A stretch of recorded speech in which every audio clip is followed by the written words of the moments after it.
A continuación, vamos a hablar sobre cateterismo cardíaco terapéutico en cardiopatías congénitas.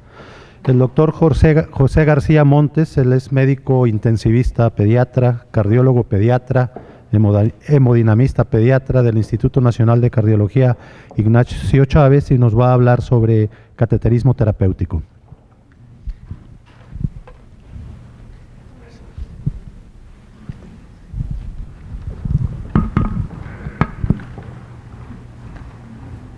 ¿Solo entra? ¿Solo entra? Sí, solo debe entrar. O depende de la configuración de su máquina. Cambiamos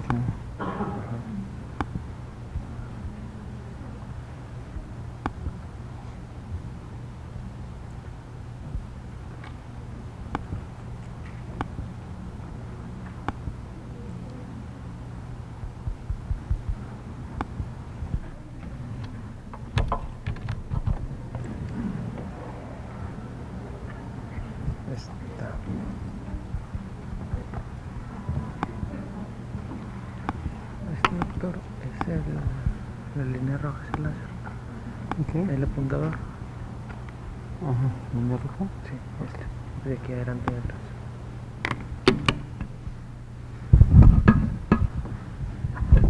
Bueno, muchísimas gracias. Más les pido un favor, cuando estoy de coordinador soy medio estricto en el tiempo, entonces sí les pido favor que si vaya pasando el tiempo me avisen, por favor. Me invitaron a hablar sobre el tratamiento de las cardiopatías congénitas en el aspecto de cateterismo.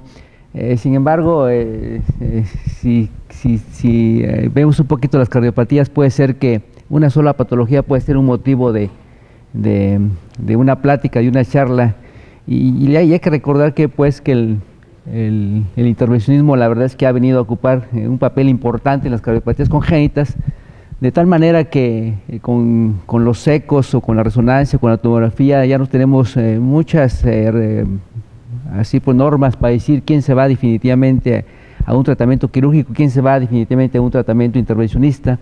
Entonces, por lo tanto, podemos decir que el tratamiento intervencionista puede ser definitivo en algunas patologías, como es el conducto arterioso, para tener el ejemplo más fehaciente. Puede ser prequirúrgico en aquellos pacientes que requieren un tratamiento paliativo para mejorar las condiciones hemodinámicas del paciente y mandarlos a cirugía en otras circunstancias. Puede ser transquirúrgicos, como lo estamos haciendo a la mano con el cirujano, y aquellos pacientes posquirúrgicos tienen ciertas lesiones residuales. Entonces yo creo que eso sí lo cumple. Si tomamos un poquito en nuestras estadísticas, nosotros hemos visto cómo desde que se comenzó a hacer por menos del 88 en adelante el cateterismo en el instituto, cómo fuimos disminuyendo la cantidad de cateterismos diagnósticos e incrementando el intervencionismo.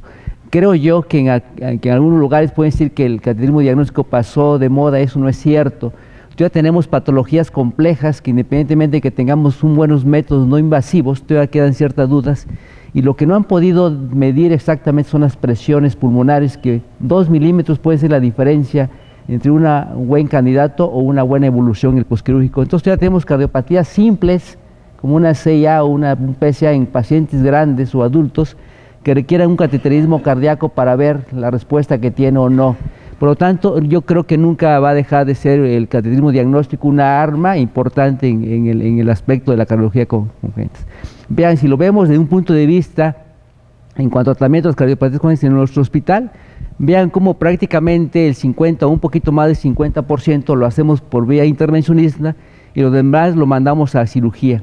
Pero esto hace que le exijamos un poquito más al cirujano, le quitamos las cosas simples, por decirlo así, y les mandemos cosas más complejas en edades más tempranas. Entonces eso es lo que deja ver esta gráfica.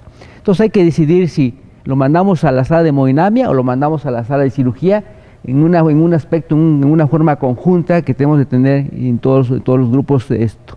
Le voy a hablar de las 3 patologías más frecuentes para no hacernos tantas bolas, de las patologías más frecuentes, como es la CIA, el PCA y el conducto arterioso. Y vean cómo en este artículo hay indicaciones, ¿no?, para el cierre en un aspecto. Ponen ahí el foramen oval, que yo considero que no tiene nada que ver, pero más lo quise para que vean en ese aspecto. Si nos basamos al conducto arterioso, que créanme que es la patología más frecuente en México, en el aspecto de que, por ejemplo, si ustedes revisan por lo menos en el instituto, las estadísticas de cirugía, la C y B, donde dicen que es la más común, es la que menos cerramos, la que menos se opera, en la forma aislada estoy hablando, y lo que más tenemos es conducto arterioso, y lo pueden ver, que tampoco estoy de acuerdo en que sea a la altura. Una vez un cirujano de Mexicali, de Tijuana, que está a nivel del mar, reportó una serie más o menos promedio quirúrgico, que el plan era hacer una minicotoracotomía, ese era su trabajo, y promedio 70 conductos al año cerraba, y a nivel del mar. Entonces yo creo que no tiene nada que ver la altura. Y una vez cuando vino un boliviano a regalarnos los nitocluts, él se asombró de los conductos que tenía. Él decía que ni siquiera en Bolivia tan alta, en La Paz, no había esos conductos tan grandes. Entonces yo creo que tenemos algo genético los mexicanos para ver que la patología más frecuente sea el conducto arterioso, ¿no? Conductos arteriosos que pueden ser llevados a cateterismo, y prácticamente lo ideal es dejarlos así sin cortocircuito residual, o mínimo cortocircuito residual, un procedimiento muy noble que tiene sus ciertas limitantes en ciertas situaciones. Entonces, ya hay una serie de artículos como este en que salió en el 2010, donde lo hacen en Europa y en Estados Unidos, en Terán y en Michigan, donde comparan prácticamente cuál es el mejor dispositivo y vean cómo por ser el tiempo de 94 en Michigan y un poquito más reciente en Terán, vean cómo ellos utilizaban todavía el Yanturco Coil o Flipper Coil, y ya comenzaron a utilizar el Amplace y el Nitoclut, que fueron los dispositivos que más. Ahí están las cifras, más o menos, prácticamente más de 600 pacientes. Vean cómo el sexo femenino predomina, y vean prácticamente aquí en una forma las diferencias significativas fue el número del diámetro del tamaño, que es el que Amplace el que más diferencia tiene, y vean cómo incluso en cuanto al número de dispositivos, vean cómo el Yanturco, el Flipper Coil es el que más utilizó, y prácticamente esto, ¿no? Entonces vemos cómo en un momento dado el Amplace es un dispositivo muy noble, en la que en la actualidad podemos abarcar esto, ¿no?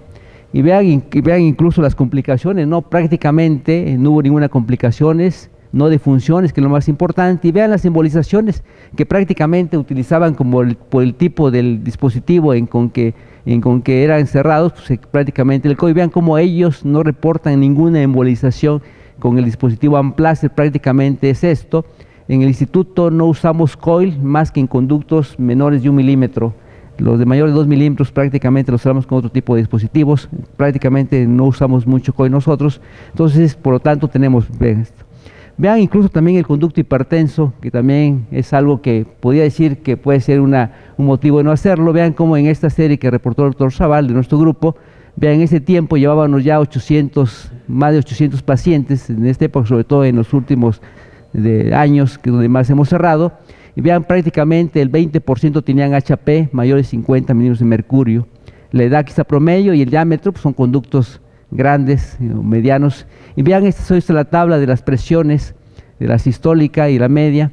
Vean cómo está incluso las resistencias, casi todos eran factibles a cierre, ninguno era con resistencias altas, por lo tanto es esto. Y vean cómo el cierre exitoso fue en el 98%, y vean, utilizamos el conducto, el normal, en el 86%, el de C y B en el 10%, incluso hemos utilizado el dispositivo para sellar en esos conductos grandísimos. Yanturco Grifka, que era una bolsa con una limitante técnica, y ya no lo usamos, los primeros que usaron. Vean cómo la presión pulmonar disminuyó en forma importante, con una P significativamente importante. Vean, aquí está en una gráfica cómo en el en el inmediato post, y cómo en el seguimiento, cómo fue disminuyendo la presión pulmonar. Entonces eso es muy, muy importante. No, si tenemos complicaciones, tuvimos 5 pacientes, en 3 se recuperó y 2 se enviaron a cirugía sin ningún problema. Uno le condicionamos una coacción aórtica por el dispositivo, que también se fue a cirugía.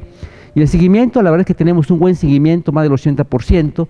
Este es el tiempo, y vean cómo la presión pulmonar disminuyó en forma importante. Entonces, vean este ejemplo, es un adulto, que el adulto incluso tiene una limitante en cuanto a técnica. Generalmente en el instituto, a pesar de que hay cirujanos que lo hacen vía toracotomía, en el instituto no lo hacen así, le tienen mucho respeto al conducto del adulto, lo hacen vía anterior con bomba. Entonces, un paciente de 40 años, vean la presión pulmonar en esta parte, el cupo es apenas. Nosotros le hacemos esa evaluación angiográfica, le hacemos una angiografía pulmonar magnificada para ver en una forma indirecta la vasculatura pulmonar. Esa consideramos una angiografía pulmonar con una mancha heterogénea, con vasos delgados, si hay arterial monoarterial presente, si hay ligero retardo en el medio de contraste. Es una forma de evaluar que ahí hay cierto daño vascular pulmonar. Si es posible, en este caso que sí se puede cerrar el conducto arterioso momentáneamente con un balón, vemos cómo se comporta la presión, vean cómo bajó en forma importante, vemos cómo está la cintura aquí. Entonces, en base a esas tres cosas, decidimos cerrar el conducto arterioso. Vean que ya el dispositivo membrana diamplástica que pusimos ya cortocircuito residual, incluso 3 meses después lo llevamos a esto. Nos gusta hacer estas cosas en este tipo de pacientes para estar seguro de esto y ver la presión pulmonar. Vean cómo bajó bastante en 3 meses después. Entonces hay que seguirlas vigilando a estos pacientes para ver cómo se comporta la presión pulmonar a largo plazo. Vean cómo incluso conductos largos, que puede ser anatómicamente difícil cerrar los dispositivos. Afortunadamente tenemos dispositivos, vean, dispositivos diferentes, que aunque no están diseñados para el conducto arterioso, pero lo usamos con ese fin para evitar lo más que sea posible. Vean este conducto grande, incluso ya tenemos un dispositivo que se llama Cera, que viene de China. Entonces quiere decir que los chinos sí tienen conductos grandes. Es un dispositivo 24-22, es un dispositivo amplio diseñado. Vean cómo es un 24-22, vean, entonces los chinos deben tener conductos grandes para que hagan esa producción. Entonces tenemos otro dispositivo más que nos hace, pues no, por lo menos no decirle que no.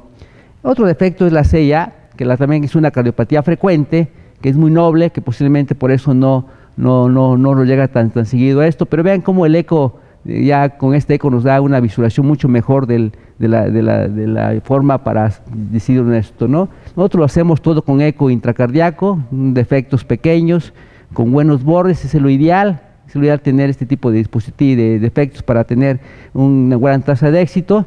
Mira, es un ejemplo, un joven de 16 años de edad, con un defecto de 32 milímetros, un borde delgado acá, borde aórtico así. Entonces decidimos ponerle un dispositivo de amplaje de 34 milímetros, ahí lo estamos colocando. Vean el borde de esto, lo hacemos dependiendo de nuestra técnica. Vean cómo se ve bien agarrado el dispositivo acá, bien puesto, sin ningún tipo de problemas. Vemos que todo esté bien antes de liberarlo, y si todo está bien, pues lo liberamos y no hay ningún problema y tenemos un buen éxito. Vean, incluso tenemos el dispositivo Helix, en esto que ya no lo estamos usando porque no nos gusta su sistema viejo. Tienen un nuevo y no los quieren traer a la industria, por lo tanto decidimos no usarlo si no nos traen el nuevo sistema. Se ve bien, la única limitante que son defectos pequeños. El Fígula, que es una copia fehaciente del Amplacer, sin un tornillo aquí, también lo tenemos disponible. No lo usamos mucho en cardio, prácticamente lo usamos en otros lados, no me pregunten por qué, pero bueno, es un dispositivo que puede también disponible en este mercado. ¿Cuáles son las complicaciones? Que sí es un poquito más, podría decir, dentro del corazón, pues trastornos de ritmo, que afortunadamente son transitorios. El bloqueo AB completo es raro. Tenemos un paciente, creo que somos de los pocos que tenemos un bloqueo AB completo, una niña de 6 años, sigue bloqueada. El paciente es la única paciente que tenemos con bloqueo. Hay poco reportado en la literatura, generalmente son transitorios. Tenemos embolización de dispositivos, la laceración y las fístulas, que a pesar de ser una complicación, vamos a verla ahorita. Aquí están las embolizaciones. El Amplacer es el que menos embolizaciones tiene y es el que menos cortocircuito residual tiene, por eso es el que más se usa a nivel. Esto es lo que alguna vez algún cirujano dice, son pocas pero son catastróficas, pero afortunadamente vean cómo en el 2003, que la misma industria lo reportó, tenían 0.2, y cómo ha disminuido en forma importante en los últimos años. Nosotros afortunadamente no tenemos, desconozco si en México algún grupo haya tenido esta complicación que sí es catastrófica en ese momento. Sin embargo, vean cómo en este artículo que se dio en el 2013, vean cómo dice que es seguro el procedimiento. Aquí está el cierre de esto. Vean cómo reportan estos 18.000, casi 20.000 implantes, 51 embolizaciones. Aquí están las perforaciones, porque es una parte del grupo de la empresa que patrocina este reporte. Vean, 23, la verdad que es muy poco. Complicaciones tremobólicas es 5, cortocircuito residual 4, infección de dispositivos 2. Vean, entonces prácticamente ellos dicen que es un procedimiento, Lástima que no se ve aquí bien este cuadro, pero aquí nomás era para decir cómo hay unos pacientes cuando evalúan, algunos mandan a cirugía otros mandan a cateterismo, y todavía sí algunos lo mandan a cirugía, sobre todo cuando tienen malos bordes. Y vean cómo aquí el 10% tiene un borde del posterior inferior, que es el que inferior. Sin embargo, ellos dicen que el objetivo era que, a pesar de que tienen un borde posterior inferior pequeño, es factible, consideramos que es el más importante, y que con el eco intracardíaco lo ve muy bien. El transesofágico tiene sus limitantes. el tridimensional pues se ve muy bien, y el transtorácico quizás sea el que mejor vea el posterior inferior. El transesofágico sí tiene ciertas limitantes, bidimensional, pero el tridimensional se ve muy bien. Entonces puede ser que en esto, es el motivo, es el borde, aquí está el posterior inferior, aquí está, como los demás se ven bien, pero este borde es el principal, el motivo por el que no podemos cerrarlo, es el que está aquí prácticamente, en el cirujano nos da una foto, el por qué no debemos o no se quedó nuestro dispositivo. Vean este paciente, un paciente de 10 años con 29 kilos, mira prácticamente un borde posterior pequeño, entonces apenas insinúa aquí el borde posterior inferior, le decidimos ponerle un dispositivo 28 milímetros, ahí ya no le voy a poner toda la técnica, pero vean cómo nosotros, el doctor Zaval, mi jefe, me dice que hago un poquito enérgica mi maniobra, que debe ser más sutilmente, pero ahí estamos, vean cómo se ve aquí, lo estamos empujando, lo estamos jalando, esto con la seguridad, sobre todo porque el borde posterior inferior es pequeño y antes de decidir si puede embolizarse, lo liberamos, aquí vamos a liberar, vemos cómo se libera sin ningún problema, entonces ahí estamos ahí, vemos cómo quedó bien, aparentemente se ve muy bien, no problemas, todo tranquilo, y veamos el otro día, ¿no? Vean cómo esto es algo que puede pasar, nosotros nos arriesgamos, a pesar de esto tenemos menos del 8% de que nos salgamos de la sala de hemodinamia, a pesar de que el ecografista nos dijo que tenía borde posterior pequeño, pero siempre nos atrevemos a hacerlo, siempre hay que tener un poquito de paciencia y sacar este dispositivo sin ningún problema, y posteriormente en otro momento mandarlo a cirugía porque no es un buen candidato a esas situaciones. Entonces sí tenemos esto. Otro defecto que tenemos y que afortunadamente no es por lo menos no en nuestro hospital un gran problema, es la CIB. Tenemos la CIB perimembranosa, que es lo más común, ¿sí? Tenemos una CIB muscular que los cirujanos no la quisieran tener, que tenemos que tener hair border, como esta en este caso, que va del ventrículo izquierdo a la aurícula derecha. Tenemos tener residuales, que tampoco al cirujano le gustaría tener este tipo de residuales, ni a nosotros. Tenemos la apical, que también es un defecto que no le gustaría tener a los cirujanos, y quizá estas son las que nosotros comenzamos a cerrarlas en esas situaciones. No vean esto que son como un queso Gruyère con muchos cortocircuitos, que aquí el objetivo es cerrar el más grande y esperar a que las demás no les cause ningún problema o posteriormente evaluar otro, pero tratamos de que cierre la más grande para evitar que incremente más la presión pulmonar. Este paciente tiene una presión pulmonar de 45 milímetros de mercurio sistólica contra 75 de la sistémica, entonces decidimos cerrarle esta presión pulmonar, le bajó 10 milímetros, quedó casi en 35 milímetros, se mantuvo la presión sistólica. Entonces todavía tiene un cortocircuito residual, pero es una buena opción. Este paciente es un paciente que tiene una comunicación media trabecular, vean también cómo queda total otras pequeñitas, ahí tenemos un conducto pequeño, entonces este paciente también le bajó bastante la presión pulmonar. La perimembranosa, que es un gran problema, técnicamente un poquito laborioso el procedimiento, hemos tenido a nivel mundial muchos problemas, todavía estas perimembranosas pues no podemos compararnos con el grupo quirúrgico, ahorita les voy a decir por qué. Vean cómo es un multicéntrico, donde participan 23 centros de Europa, esta es la época que reportaron, fueron 430 pacientes para los 23 centros, vean cómo no es tan frecuente la CIB, sobre todo cerrada por medio de cateterismos, y no les voy a mencionar, vean cómo aquí está los pacientes que necesitaron cirugía, fueron 13 pacientes que necesitaron cirugía, prácticamente todos fueron perimembranosas, ¿sí? Y vean cómo se fue: obstrucción de gradiente, motoras, malposición, embolización, insuficiencia aórtica, cortocircuito residual, hemólisis. Vean prácticamente cómo hay pacientes que requieren todavía un procedimiento quirúrgico en una forma urgente. Y vean, otra cosa que no nos gusta a los hemodinamistas es que tiene mucho riesgo del bloqueo. Vean, prácticamente todas fueron perimembranosas, algunas musculares, pero prácticamente fueron todas membranosas y prácticamente todos requirieron marcapasos. Pero vean cómo hasta 18 meses después presentan este tipo de bloqueos, entonces eso hace que los limite bastante. Vean también esto, incluso pacientes menores de 12 años, vean también hasta abajo, vean cómo hay un poquito más de complicaciones inmediatas, 15%, vean cómo incluso bloqueos, este paciente a los 12, 20 meses después, a los 4, 2 y 20 meses después, pero vean cómo son pacientes pequeños que requirieron un marcapaso. Entonces la industria ha venido a revolucionar, incluso ya hay estos dispositivos en México por parte de los chinos, no por parte de los Estados Unidos, donde están tratando de hacer diferentes dispositivos con un poquito de mejor anatomía, siendo más blandos, por decirlo así, diferentes formas, tratando de que se adapten mucho mejor a la anatomía en la varia perimembranosa y evitar, dentro de lo que sea posible,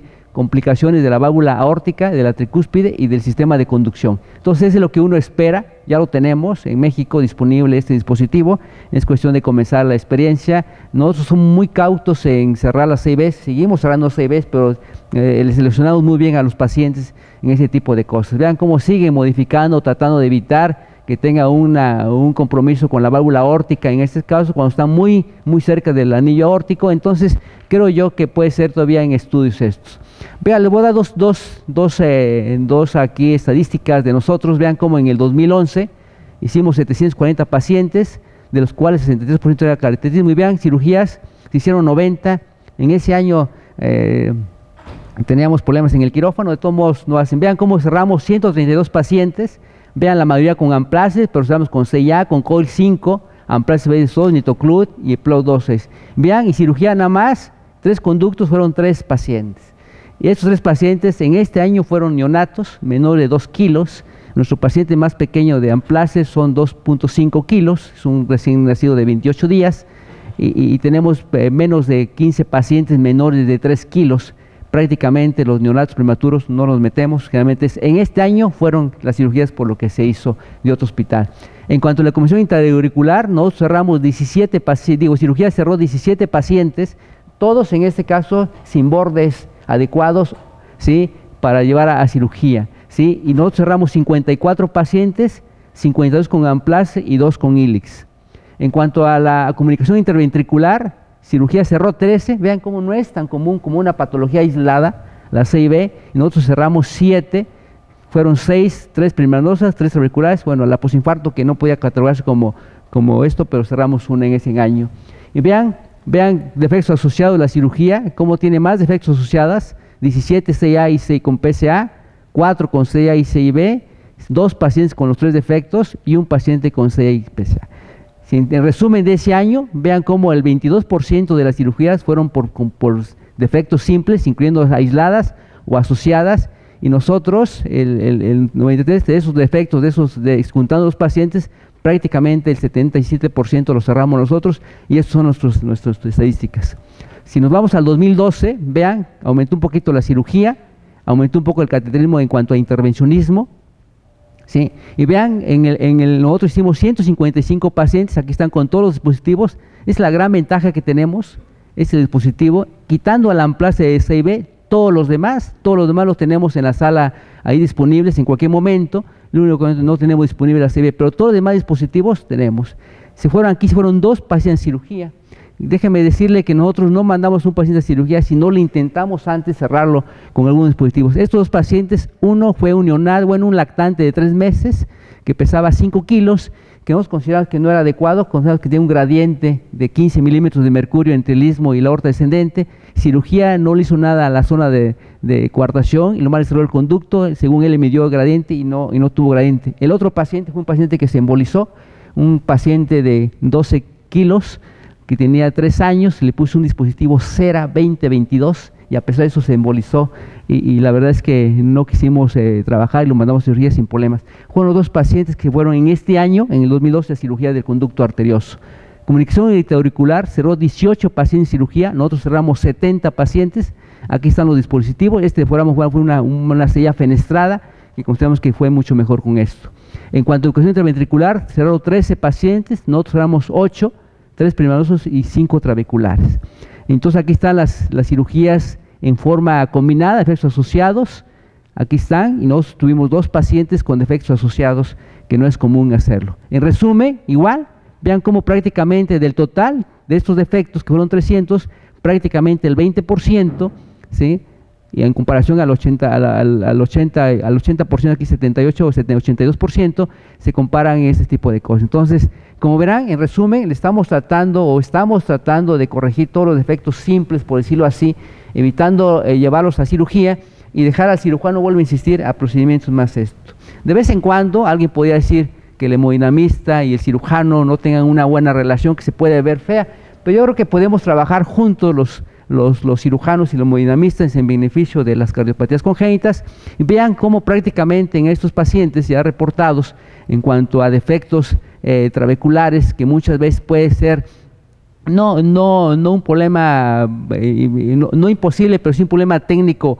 al cirujano, tratando de tener un poco más de tiempo, buscando más cosas, sobre todo cuando son defectos muy apicales o trabeculares, que a veces esto requiere esto. Vean cómo incluso ya hay reportes de perventricular con bomba, al principio con bomba, después sin bomba, o incluso pacientes complejos que el cirujano trata de corregir otras lesiones y dejar las CVs trabeculares o apicales en un momento de vía cateterismo. Vean, es un ejemplo, el primer paciente que tuvimos de comunicación interventricular trabecular, una niña de 3 meses que pesaba 3.2 en ese momento, pesaba menos que cuando nació, salió pesando 3.700, prácticamente los 3 meses los pasó en hospitalización, intubada. Al principio decían que era un proceso infeccioso, nos las mandaron, este niño viene de Tijuana, hicimos un cateterismo.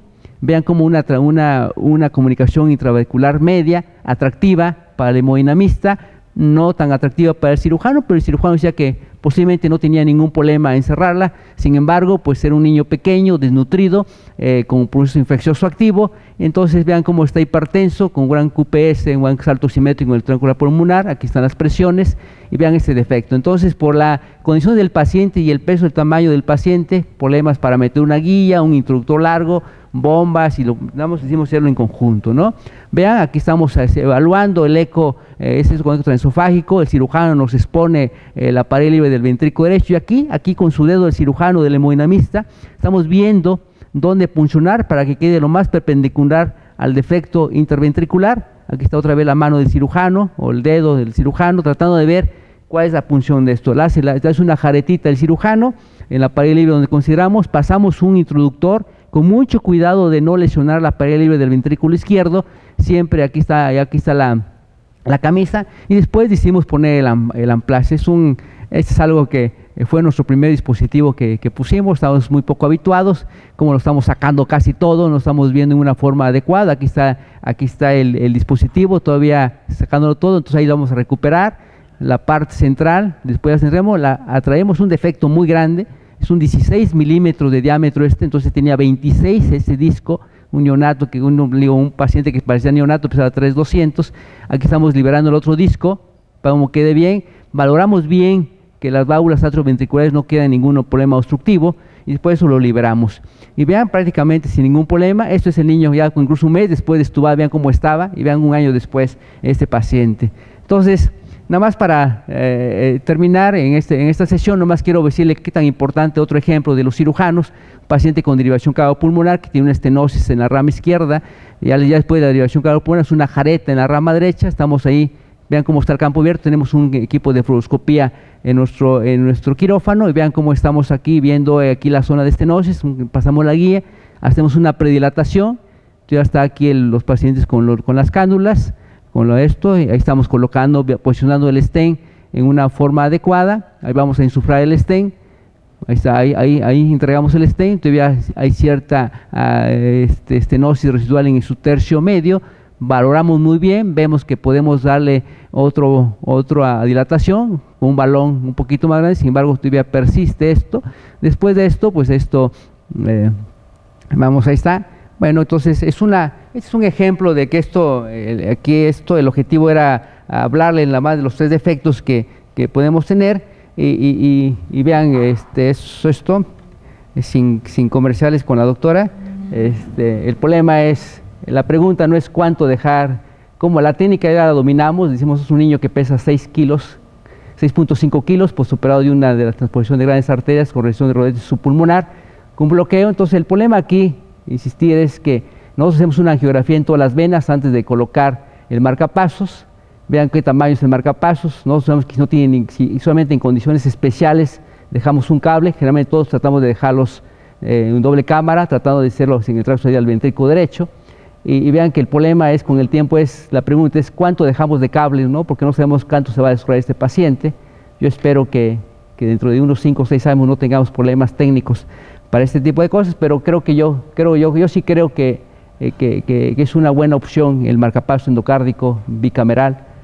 Nosotros dejamos submuscular, llevamos Como un comentario, llevamos 25 casos menores de 10 kilos, en promedio 7 kilos, y hemos tenido 2 esterilizaciones, que es dos esterilizaciones que una creo yo que es un problema técnico, otro fue después de recibir quimioterapia, ese fue 2 años después de que le pusimos el marcapasos, recibió quimioterapia, tuvo una leucemia esta niña, y consideramos que hubo una licuación del punto y se movió 2 años después. El otro sí creo yo que fue una mala técnica, que no fijamos bien el marcapasos, pero quitando esos 2 pacientes, creo yo que es una buena opción esta vía, para no dejarles a veces, siempre y cuando reúnan los requisitos de accesos venosos.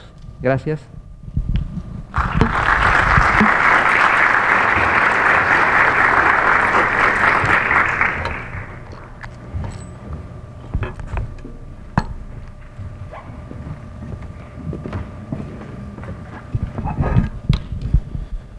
Muchas gracias, doctor García. Pues realmente vemos cómo el intervencionismo cada día le va ganando más terreno a los cirujanos cardiovasculares, y ya nuestros cirujanos cardiovasculares los dejamos más para cardiopatías más complejas. Sin embargo, es más frecuente ahora los procedimientos mixtos o híbridos, tanto el hemodinamista y el cirujano trabajando juntos en quirófano.